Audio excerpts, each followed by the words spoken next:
कोविड-19 का daily bulletin आज आ गया है और आपने पढ़ ही लिया होगा कि सिचुएशन जो है, हालात जो हैं वो गंभीर होते जा रहे हैं।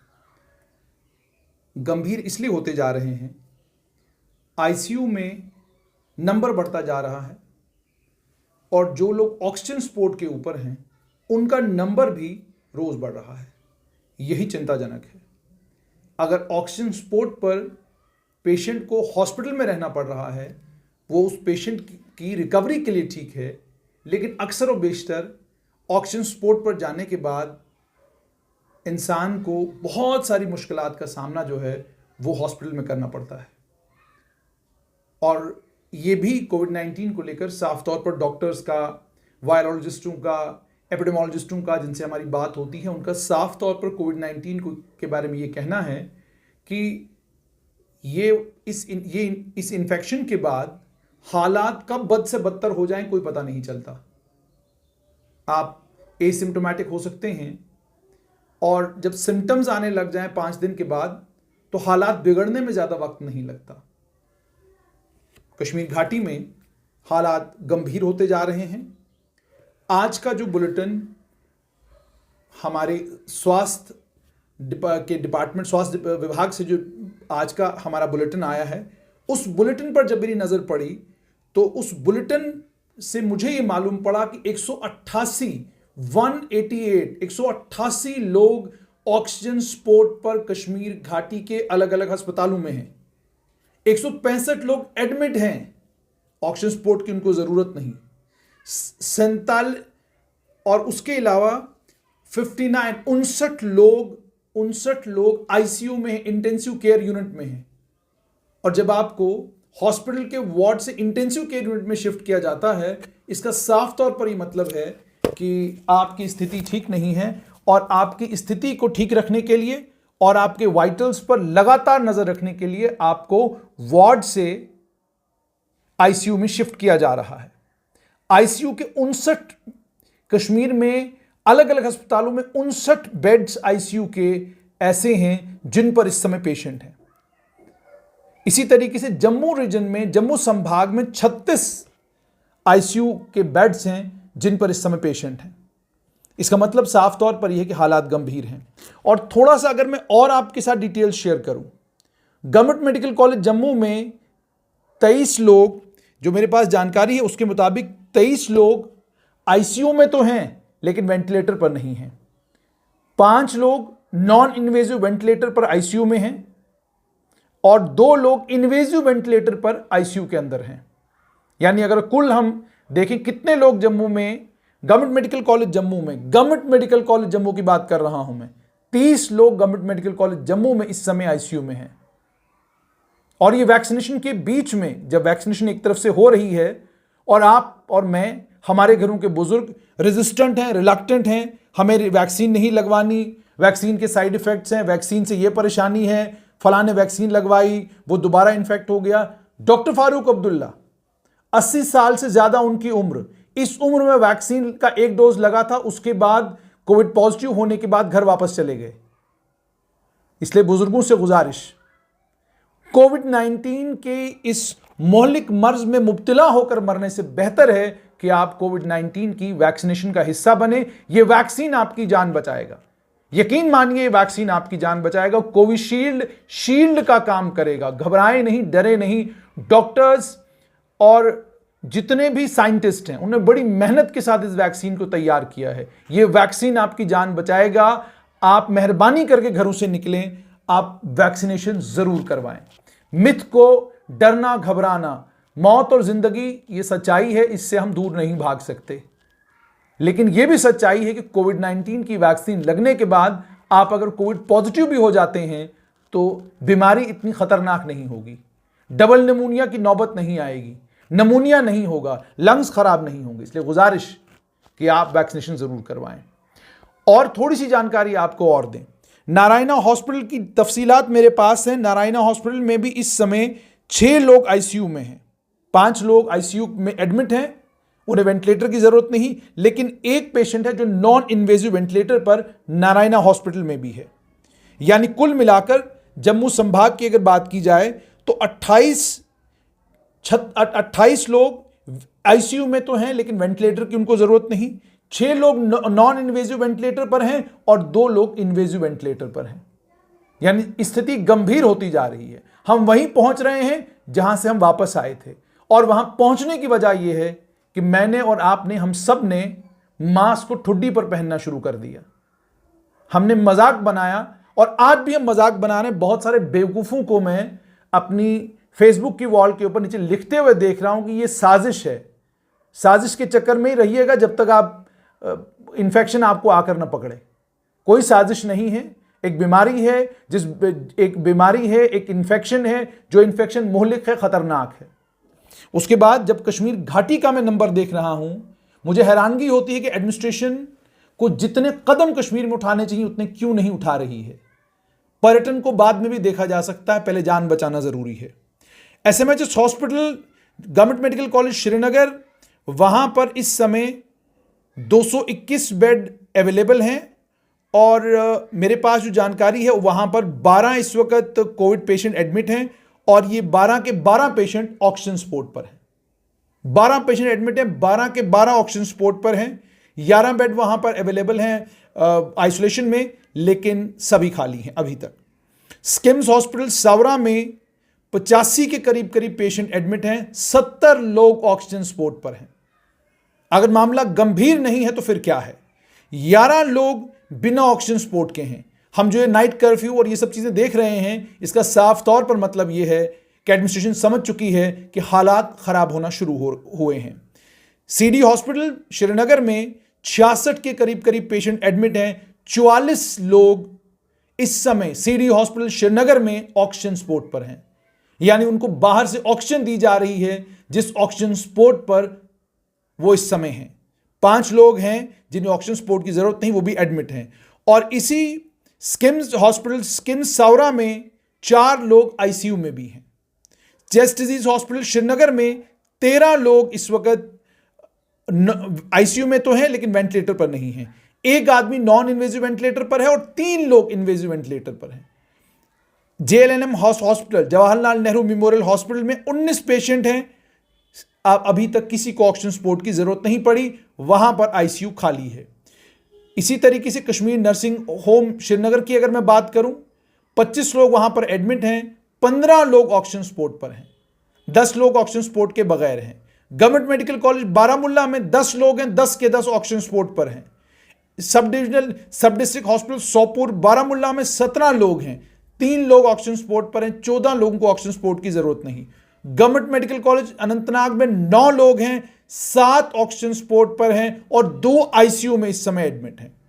ट्रॉमा हॉस्पिटल बिजबिहाड़ा में कोई भी नहीं है, सीएचसी हाजन में कोई पेशेंट नहीं है, एनएचपीसी बांडीपुरा में कोई नहीं है, दावर में कोई भी नहीं है, एनटीपीएचसी न्यू बिल्डिंग पेटकूट बडगाम वहां पर भी कोई नहीं है। पीएचसी छानापुरा में 11 लोग हैं, 11 के 11 लोग एडमिट हैं, कोई भी इनमें से ऑक्सीजन सपोर्ट पर नहीं है। उसके अलावा एनटीपीएचसी न्यू बिल्डिंग परिसाबाद बडगाम में कोई भी पेशेंट अभी तक एडमिट नहीं हुआ है। MCH wing district hospital Kulgam में 9 लोग हैं और 9 के 9 लोग ऑक्सीजन सपोर्ट पर हैं, और कुल नंबर है 188 लोग, टोटल ग्रैंड टोटल है जो ऑक्सीजन सपोर्ट पर हैं, और जिसमें से 170 लोग कश्मीर डिवीजन से हैं, 18 लोग जम्मू डिवीजन से हैं, 18 लोग जम्मू डिवीजन से इस समय हॉस्पिटल्स में हैं, ऑक्सीजन सपोर्ट पर हैं, और 170 लोग कश्मीर घाटी से हैं। और अगर मैं बात करूं आईसीयू में, 47 लोग कुल मिलाकर आईसीयू में हैं। जम्मू और कश्मीर दोनों संभागों को मिलाकर 47 लोग आईसीयू में एडमिट हैं, उन्हें वेंटिलेटर्स की जरूरत नहीं। 7 लोग वेंटिलेटर्स पर, नॉन इन्वेजिव वेंटिलेटर्स पर जम्मू श्रीनगर दोनों मिलाकर, 5 लोग इन्वेजिव वेंटिलेटर्स पर, यानी 59 के करीब ये नंबर है जो इस वक्त आईसीयू में है। जम्मू और कश्मीर संभाग को मिलाकर स्थिति गंभीर हो रही है। जम्मू की बात अगर मैं करूं, गवर्नमेंट मेडिकल कॉलेज जम्मू में 47 पेशेंट इस वक्त एडमिट हैं, 17 लोग उसमें से ऑक्सीजन सपोर्ट के बगैर सिर्फ एडमिट हैं, 23 लोग आईसीयू में हैं। जैसे मैंने पहले ही आपको कहा, 23 लोग आईसीयू में एडमिट हैं लेकिन वेंटिलेटर पर नहीं हैं, 5 लोग नॉन इन्वेजिव वेंटिलेटर पर, 2 लोग इनवेजिव वेंटिलेटर पर एडमिट हैं इस समय। सीडी हॉस्पिटल में अभी कोई भी नहीं है, खाली है CD hospital. Gandhinagar hospital new block MCH 55 लोग हैं, 55 के 55 वहीं पर एडमिट हैं। एस्कॉम्स हॉस्पिटल में 11 लोग हैं, 4 जो हैं बिल्कुल 4 लोग जो हैं उनको ऑक्सीजन सपोर्ट की जरूरत नहीं है, 7 लोग ऑक्सीजन सपोर्ट पर वहां पर भी हैं। गवर्नमेंट मेडिकल कॉलेज डोडा, वहां पर एक ही पेशेंट है, उसे ऑक्सीजन सपोर्ट की जरूरत है। गवर्नमेंट मेडिकल कॉलेज रजौरी, वहां पर 4 पेशेंट है, एक जो है उसे वो ठीक है, उसको ऑक्सीजन सपोर्ट की जरूरत नहीं, 3 लोगों को ऑक्सीजन सपोर्ट पर रखा गया है। गवर्नमेंट मेडिकल कॉलेज कठुआ में 3 लोग हैं, 2 को ऑक्सीजन सपोर्ट की जरूरत नहीं, 1 ऑक्सीजन की सपोर्ट पर हैं। नारायणा हॉस्पिटल में 20 लोग 26 लोग कुल हैं, 14 लोग बिना ऑक्सीजन सपोर्ट की हैं, 6 को ऑक्सीजन सपोर्ट की जरूरत है, 5 लोग वेंटिलेटर पर नहीं है और 1 नॉन इन्वेजिव वेंटिलेटर पर है।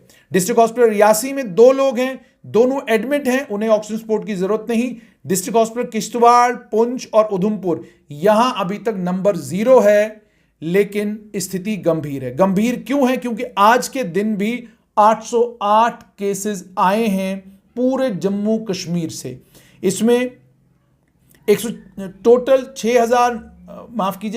525 केसेस आज के दिन में आए हैं कश्मीर घाटी से और 283 के करीब करीब केसेस आए हैं जम्मू संभाग से।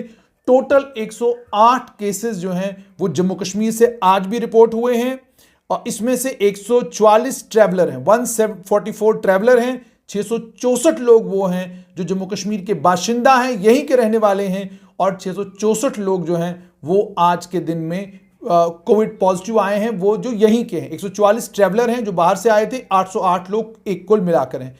टोटल नंबर ट्रैवलर्स का 14,507 हो गया है यूटीएफ जेएंडके में, अदर्स का 1,21,963, टोटल 1,36,470 लोग अभी तक कोविड पॉजिटिव हुए हैं जब से कोविड-19 की शुरुआत हुई है। एक्टिव पॉजिटिव केसेस की तादाद आज के दिन में 6,115 हो चुकी है।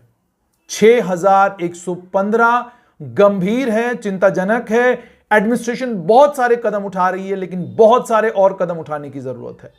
इससे पहले कि हालात और बिगड़ जाएं, इससे पहले कि हालात आपके हाथों से बाहर निकल जाएं, बहुत ज्यादा जरूरत है कि कोविड वैक्सीनेशन को, मुझे कहना पड़ रहा है कि इसको मैंडेटरी कर दिया जाए, क्योंकि अगर आप मैंडेटरी नहीं करेंगे लोग घबराएंगे, डरेंगे। जैसे आज लोग कोविड का टेस्ट कराना हो तो जहां देखते हैं कि वहां टेबल लगा हुआ है, कोविड का टेस्ट हो रहा है, दूर दूर से भाग जाते हैं कि मुझे टेस्ट नहीं कराना।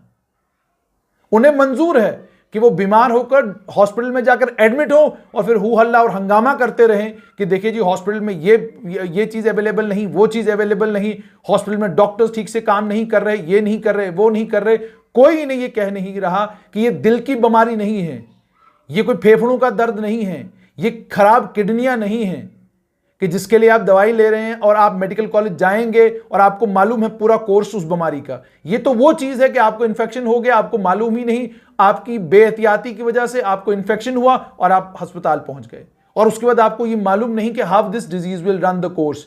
क्या आप बिल्कुल ठीक ठाक रहेंगे? अगर आपकी इम्यूनिटी ठीक ठाक होगी तो आप रिकवर करेंगे, नहीं होगी तो हालात खराब हो सकते हैं।